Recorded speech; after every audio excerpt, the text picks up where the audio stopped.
Hello दोस्तों, कैसे हैं आप लोग। स्वागत है आपका साईं बाबा यूट्यूब चैनल में। तो चलिए चलते हैं हमारी आज की वीडियो की तरफ। आज की वीडियो हमारी जो होगी वो एमपीएसपी का जो 2024 में नया कैलेंडर जारी किया गया है कि इस कैलेंडर के हिसाब से कौन सा एग्जाम कौन से मंथ में होना है और कौन कौन से एग्जाम्स होने हैं, उन एग्जाम्स के बारे में जानते हैं। ठीक है, तो चलिए चलते हैं हमारी आज की वीडियो की तरफ। और इसमें हम जानेंगे कि जैसे कि देखिए एग्जामिनेशन शेड्यूल हमारा दिया गया है कि 2024 का एग्जामिनेशन शेड्यूल ये है कि सबसे पहले यहाँ पे जो कुछ एंट्रेंस एग्जाम होंगे और कुछ यहाँ पे क्या होंगे, रिक्रूटमेंट एग्जाम होंगे और कुछ सिलेक्शन एग्जाम होंगे। ठीक है, तो अब एंट्रेंस एग्जाम यानी कि प्रवेश परीक्षा होती है, रिक्रूटमेंट यानी कि वही जो आपको पोस्ट भर्ती परीक्षा जो होती है, सिलेक्शन भी वही आपकी भर्ती परीक्षा होती है। रिक्रूटमेंट टेस्ट और एंट्रेंस टेस्ट जैसे कि यहाँ पे देखो आप लोगों को 2024 के कैलेंडर में दिया गया है कि यहाँ पे चार तो हमारे एंट्रेंस एग्जाम होंगे, एंट्रेंस टेस्ट होंगे, इसके बाद फिर आपके रिक्रूटमेंट और सिलेक्शन टेस्ट होंगे। ठीक है,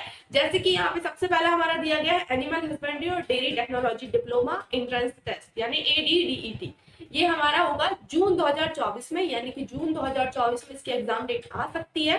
ठीक है, इसके बाद आता है हमारा प्री एग्रीकल्चर टेस्ट यानी कि पीएटी 2024 का फॉर्म भी आएगा, जो जिसका एग्जाम भी हमारा जून 2024 में होना है। ठीक है, इसके बाद आते हैं महिला स्वास्थ्य कार्यकर्ता प्रशिक्षण केंद्र में प्रशिक्षण हेतु प्रवेश परीक्षा यानी ANMTST 2023। ठीक है, ये 2023 का एग्जाम है जो कि हुआ नहीं था, जो कि अब जाके 2024 में यहाँ पे होगा। ठीक है, ये भी एंट्रेंस टेस्ट है, ये आपका होगा जुलाई 2024 में। इसके बाद आपका वही पीएनएसटी का एग्जाम जो कि आपको पिछले साल तक बताया गया था कि पीएनएसटी का जो एग्जाम है वो भी नीट के साथ ही इंक्लूड करके कराया जाएगा, लेकिन ऐसा भी नहीं है क्योंकि 2023 का पीएनएसटी का एग्जाम भी यहाँ पे कराया नहीं गया था। तो जो 2023 का पीएनएसटी का प्री नर्सिंग सिलेक्शन टेस्ट है वो आपका एंट्रेंस टेस्ट जुलाई 2024 में कंडक्ट कराया जाएगा। सेम आते हैं समूह 3 उपयंत्री और इसके समकक्ष पदों पर जो भर्ती परीक्षा है वो आपकी रिक्रूटमेंट टेस्ट होगा जो कि अगस्त 2024 तक करवाने की संभावना बताई गई है। इसके बाद वही माध्यमिक शिक्षक और प्राइमरी शिक्षक चयन परीक्षा, ये वह परीक्षा है जिसमें आप लोगों ने जो माध्यमिक शिक्षक चयन परीक्षा जो 2023 में जो आपका एमपी टेट का एग्जाम हुआ था ग्रेड 2 का, ठीक है, जिसमें आपकी पात्रता परीक्षा यानी एलिजिबिलिटी टेस्ट जो था वो हो चुका है और उस एलिजिबिलिटी टेस्ट में जो अभ्यर्थी पास हुए हैं उनके लिए ये सेकंड एग्जाम रखा गया, ये सिलेक्शन टेस्ट। ठीक है, एक आपका हुआ प्री और एक हुआ आपका मेंस। ठीक है, यानी एक एमपीटेट एक सुपर एमपीटेट। ठीक है, तो ये हमारा सुपर एमपीटेट होगा। सुपर एमपीटेट का मतलब ये कि जिस पहले पेपर में अगर आपका सिलेक्शन हो गया है या आप एलिजिबल हो गए हैं, आपके कट ऑफ से ज्यादा नंबर आ गए हैं या आपके कट ऑफ आप पास कर चुके हैं, तो आप माध्यमिक शिक्षक परीक्षा का ये वाला जो फॉर्म निकलेगा सिलेक्शन टेस्ट का, ये आप फिल करने के एलिजिबल है। ठीक है, सेम आते हैं समूह 1 उप समूह 3 यानी मेडिकल सोशल वर्कर के पदों पर भी भर्ती निकलेगी, जिसका भी एग्जाम होगा अक्टूबर 2024 में। समूह 2 उप समूह 3 स्वच्छता निरीक्षक और इसके समकक्ष पदों पर भी जो भर्ती परीक्षा होगी वो भी नवंबर 2024 में। समूह 2 उप समूह 4 सहायक संपरीक्षक जैसे कि पिछले साल हमारा हुआ था, वही हमारा समूह 2 उप समूह 4 सहायक संपरीक्षक के पदों पर और उसके समकक्ष जो भी पद हो उन पदों पर भर्ती परीक्षा आपकी नवंबर 2024 तक यहाँ पर दी गई है। ठीक है, लेकिन यहाँ पे ये भी दिया गया है कि ये जो डिटेल्स है, ये जो डेट्स दी गई है ये टेंटेटिव डेट्स है, यानी कि इन्होंने अपने हिसाब से डेट्स निकाल के दी है। The examination dates will be finalised after the approval from the concerning department, यानी डिपार्टमेंट से कंसर्न करके ये डेट में कुछ चेंजेस ला सकते हैं। ठीक है, तो ये थी हमारी क्या, हमारा 2024 का पूरा का पूरा एग्जामिनेशन शेड्यूल, यानी ईएसबी जो है इस तरीके से एग्जाम हमारे पूरे साल में कंडक्ट कराने वाली। ठीक, तो जो भी बच्चे बायो फील्ड के हैं, साइंस फील्ड के हैं या मैथ्स फील्ड के हैं या फिर जिस भी फील्ड के हैं, तो अपनी अपनी फील्ड के हिसाब से यहाँ पे एग्जाम फॉर्म आपके आ चुके आने वाले हैं और जब एग्जाम फॉर्म आएंगे तो आप अपने एग्जाम फॉर्म को फिल करिए और अपनी तैयारी शुरू करिए। जैसे कि मैं आपको बता दूं कि अगर हमें इनके बारे में थोड़ा थोड़ा जानना है कि एनिमल हस्बेंड्री में क्या क्या एलिजिबिलिटी होती है, तो हम एनिमल हस्बेंड्री के बारे में थोड़ा सा जानते हैं कि एनिमल हस्बेंड्री जो है इसमें क्या क्या एलिजिबिलिटी होती है और इसमें क्राइटेरिया क्या होता है। ठीक है, तो जैसे कि हमारा 2022 में जब ये जो एनिमल हस्बेंड्री का एग्जाम हुआ था तो इसमें हमारा सबसे पहले मेन जो भी कैंडिडेट है वो मध्य प्रदेश का मूल निवासी होना अनिवार्य है, ये सबसे ज्यादा जरूरी होता है। ठीक है, यहाँ पे भाई आधार पंजीयन वगैरह ये सब नॉर्मल सी चीज है।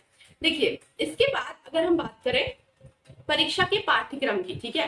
परीक्षा के पाठ्यक्रम की अगर हम बात करें तो इसमें मे बी सबसे ज्यादा जो आते हैं जो भी, देखिए सबसे पहले फिजिक्स आएगा, ठीक है। फिजिक्स का जो सिलेबस है वो आएगा। तो फिजिक्स में आपकी जितनी भी चीजें दी गई है ये सारी की सारी चीजें आपको पढ़नी पड़ेगी, ठीक है। एक्सेलरेशन हो गया, एस्केप वेलोसिटी हो गया, हुक्स का लॉ हो गया, यंग मॉड्यूल्स हो गया, न्यूटन का लॉ हो गया, ये सारी चीजें आपको पढ़नी पड़ेगी, ठीक है।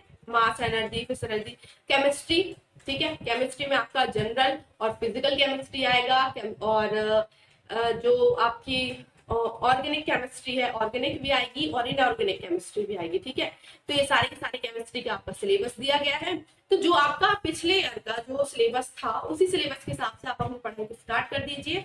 जनरल स्टडी के भी 20 क्वेश्चन आएंगे, ठीक है।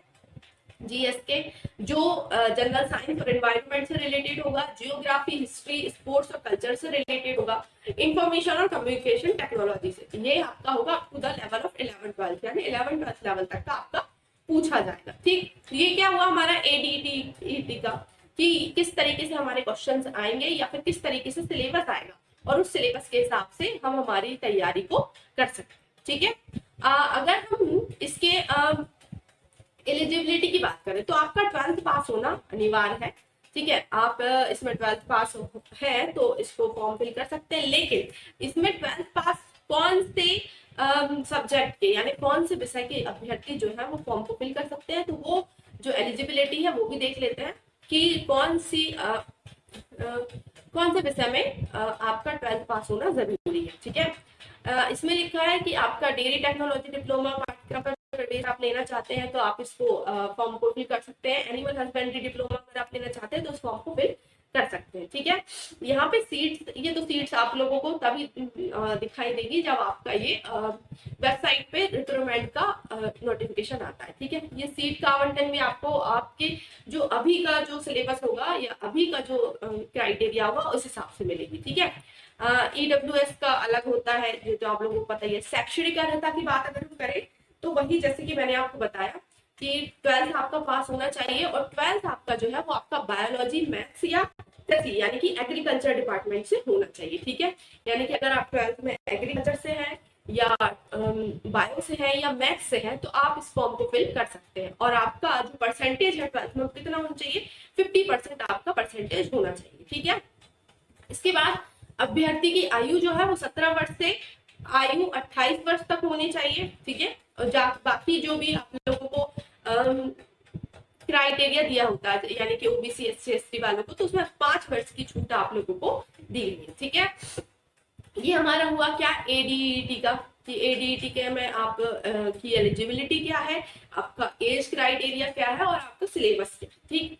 इसके बाद अगर हम बात करें तो ये हमारा एडीडीईटी यानी कि जो एनिमल हस्बेंड्री का हमारा जो पेपर एग्जाम है या सिलेबस है उसके बारे में जाना, ठीक है। अब आते हैं हमारा नेक्स्ट जिसके बारे में हम जानेंगे तो वो हमारा हो जाएगा ये पीएनएसटी का हो गया, तो यानी कि प्री नर्सिंग सिलेक्शन टेस्ट। तो इसमें सेम वही आपका बॉटनी, जूलॉजी और केमिस्ट्री और इंग्लिश को मांगा गया है। 4 सब्जेक्ट आपके आते हैं जो 150 मार्क्स के होते हैं यानी 150 नंबर के होते हैं।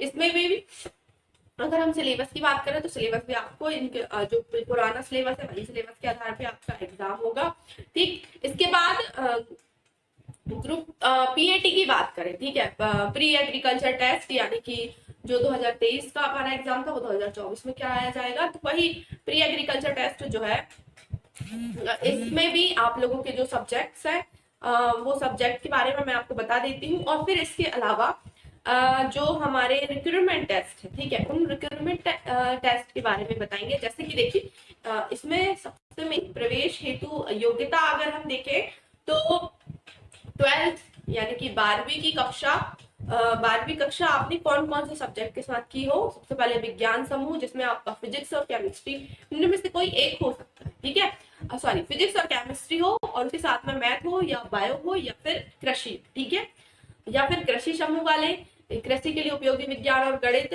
जिसमें हो, फसल उत्पादन, उद्यान शास्त्र, पशुपालन, कुक्कुट पालन हो, या विज्ञान समूह यानी कि जीव विज्ञान, रसायन एवं कृषि वाले, ठीक है। ये बीएससी के लिए है, ठीक है। और बीटेक के लिए अगर हम बात करें तो बीटेक के लिए फिजिक्स, रसायन और गणित अंग्रेजी के साथ होना चाहिए, ठीक। यहाँ पे वही जैसे मैंने आपको बताया 12th आपका होना चाहिए। ये एक ऐसी परीक्षा है जिसमें आपको एज कोई निर्धारित नहीं है, यानी आयु सीमा न्यूनतम अधिकतम कुछ नहीं रखी गई है, और इसमें 12th भी न्यूनतम और अधिकतम कुछ भी नहीं रखा गया। जैसे कि मानते हैं ना, आप 50% होना चाहिए या 40% होना चाहिए, तो ऐसा इसमें कुछ भी नहीं रखा गया। आप 12th पास होने चाहिए और आपकी आयु सीमा भी यहाँ पे निर्धारित नहीं की गई, ठीक है। ऐसे ही हम आगे बढ़े तो हम आते हैं ग्रुप 2 सब ग्रुप 4, ठीक है। यहाँ पे सॉरी ग्रुप 2 सब ग्रुप 3 स्वच्छता निरीक्षक के पदों पर भर्ती, तो वही स्वच्छता निरीक्षक पदों की भर्ती पर भी हमारा जो वो होगा, इसमें भी आपका आधार पंजीयन होना चाहिए, ठीक है। अगर हम इसके एलिजिबिलिटी की बात करें, ठीक है, अगर हम इसकी एलिजिबिलिटी की बात करें तो ये जो इसके पाठ्यक्रम और ये क्या होगा, भर्ती परीक्षा होगी, ठीक है। ये ध्यान रखिएगा कि भर्ती परीक्षा है और इसमें सीधे भर्ती होती है, ठीक है। अभी तक मैंने आपको जो भी बताया वो सारे के सारे एंट्रेंस एग्जाम थे, ठीक है। लेकिन ये क्या होगा, ये भर्ती परीक्षा, ये तृतीय श्रेणी की परीक्षा होती है, ठीक है, ग्रुप 2 का सब समूह 3 के लिए, ठीक है। इसमें अगर हम बात करें परीक्षा पद्धति के लिए तो ये एक ही प्रश्न पत्र आता है। कुल अंक इसके 200 नंबर होते हैं और 200 में से 100 नंबर का आपका सामान्य ज्ञान, समान हिंदी, समान अंग्रेजी, समान गणित, सामान्य तार्किक योग्यता यानी रीजनिंग, सामान्य विज्ञान जनरल साइंस और सामान्य कंप्यूटर ज्ञान, ये आपका 100 नंबर का होगा और 100 नंबर आपके संबंधित विषय पर आधारित, ठीक है। इसके बाद अगर हम बात करें इसकी शैक्षणिक योग्यता तो उसके द्वारा मांग करता यानी कि यहाँ पे अभ्यर्थी ने विभागों ने संबंधित विषय में, यानी कि जो भी इस चीज जो अभियंत्री है इससे संबंधित जो सब्जेक्ट है उससे स्नातक की उपाधि उत्तीर्ण की हो, वो इस फॉर्म को फिल कर सकता है, ठीक है।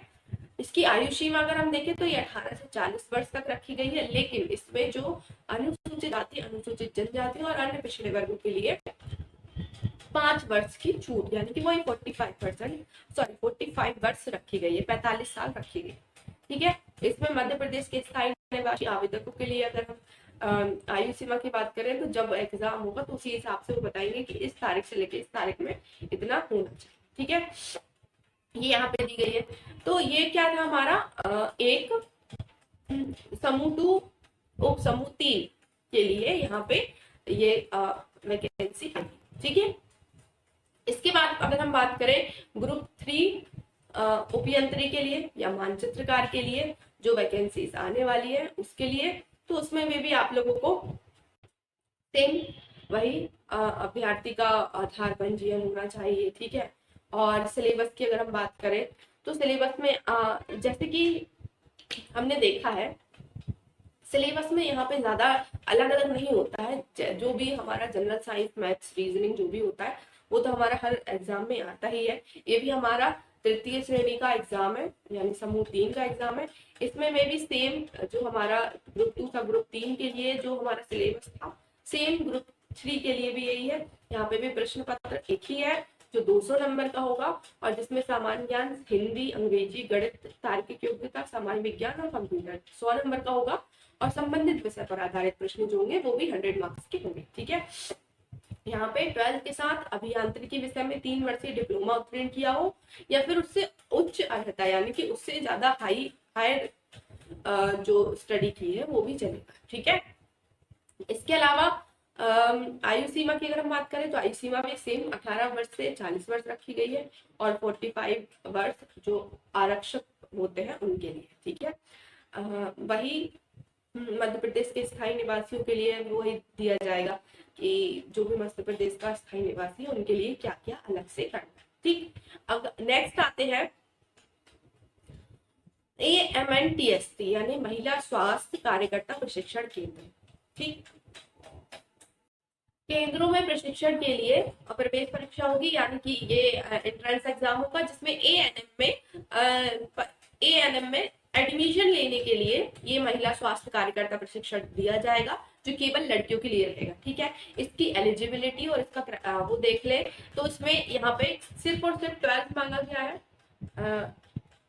12वीं कक्षा उत्तीर्ण की हो।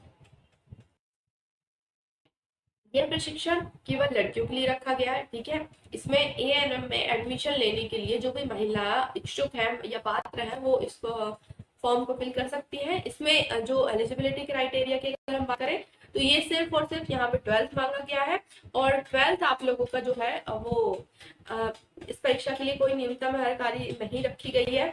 प्रवेश परीक्षा में उम्मीदवारों द्वारा प्राप्त अंकों के आधार पर, यानी कि जो आपको अंक प्राप्त होंगे उन अंकों के आधार पर किया जाएगा। ठीक है, जैसे कि शैक्षणिक अर्हता की बात करें तो महिला स्वास्थ्य कार्यकर्ता प्रशिक्षण केंद्र यानी एएनएम में पाठ्यक्रम में प्रवेश हेतु 10+2 प्रणाली के यानी कि 12वीं कक्षा उत्तीर्ण हो। 11th में अगर कोई है तो वो पात्र नहीं होगा। ठीक है, जिसने शासकीय सीबीएसई आईसीएसई में कोई से भी ग्रेड कोई से भी बोर्ड से 12th पास की है वो इसमें प्रवेश हेतु पात्र होगी। ठीक है, इसमें अगर हम बात करें एज की तो ये जैसे कि यहाँ पे आयु 17 वर्ष से 30 वर्ष रखी गई है और वही आरक्षक वर्ग के लिए कुछ 5 वर्ष की छूट दी गई है। ठीक है, अगर हम आयु की बात करें तो यहाँ पे 10वीं के प्रमाण यानी 10th की अनुसूची के आधार पर ही आपकी जो एज है उसको माना जाए। ठीक है, इसके बाद ग्रुप 2 सब ग्रुप 4 की बात करें तो ग्रुप 2 सब ग्रुप 4 सहायक संपरीक्षक अग्निशामकों के लिए तो इसमें हमें सिर्फ यही देखना है कि इसका सिलेबस क्या है। बाकी जो भी क्राइटेरिया वो तो आप लोगों को पता ही है कि ग्रेजुएट होने चाहिए, है ना। और जैसे कि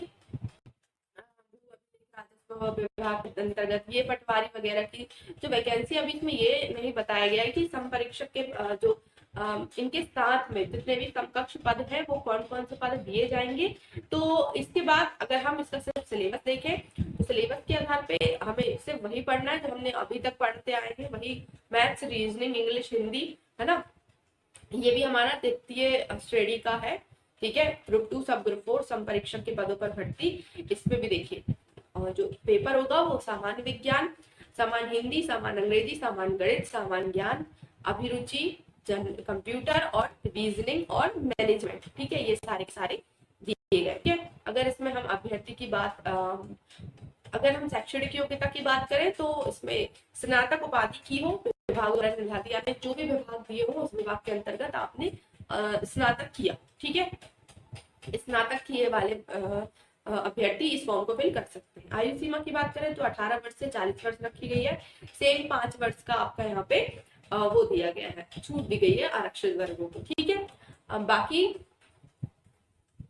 ये सारी की सारी हमारी पोस्ट है। और जैसे कि मैंने आपको बताया कि जो ग्रुप 2 जो टीचर एलिजिबिलिटी वाला था, जो सिलेक्शन टेस्ट था, वो सिलेक्शन टेस्ट का अभी रूल बुक आया नहीं है और उसका जो सिलेबस है वो थोड़ा सा चेंज होगा क्योंकि एमपीटेट का जो सिलेबस था वो तो हमारा था फिजिक्स केमिस्ट्री, जैसे जिसने साइंस लिया है उसका साइंस होगा, फिजिक्स केमिस्ट्री साइंस हो गया और पेडालॉजी। ठीक है, वैसे ही सारे सारे सब्जेक्ट्स के अलग अलग सब्जेक्ट्स होते हैं तो वो सब्जेक्ट के हिसाब से सिलेबस दिया जाए। ठीक है, तो आज की वीडियो में बस इतना ही, बाकी मिलते हैं अगली वीडियो में। अगर आप लोगों को इन सारे कोर्सेज से रिलेटेड कोई भी डाउट हो तो आप हमें टेलीग्राम पे मैसेज कर सकते हैं। हमारा टेलीग्राम की लिंक आपको वीडियो के डिस्क्रिप्शन में मिल जाएगी। और मैं आप सभी को बताना चाहती हूँ कि जितने भी कोर्सेज की बात हो रही है सारे के सारे कोर्सेज हमारे एप्लीकेशन में अवेलेबल है। तो अगर आप लोग पढ़ाई स्टार्ट करना चाहते हैं, तैयारी शुरू करना चाहते हैं तो आप हमारे एप्लीकेशन में जाके हमारे कोर्स को अवेल भी कर सकते हैं। अधिक जानकारी के लिए आप हमारे दिए गए जो व्हाट्सएप नंबर दिया गया है उस नंबर पर कॉल करके या मैसेज करके व्हाट्सएप करके आप कोर्सेज के बारे में जानकारी ले सकते हैं। ठीक है, चलिए मिलते हैं हमारी नेक्स्ट वीडियो में, तब तक के लिए जय।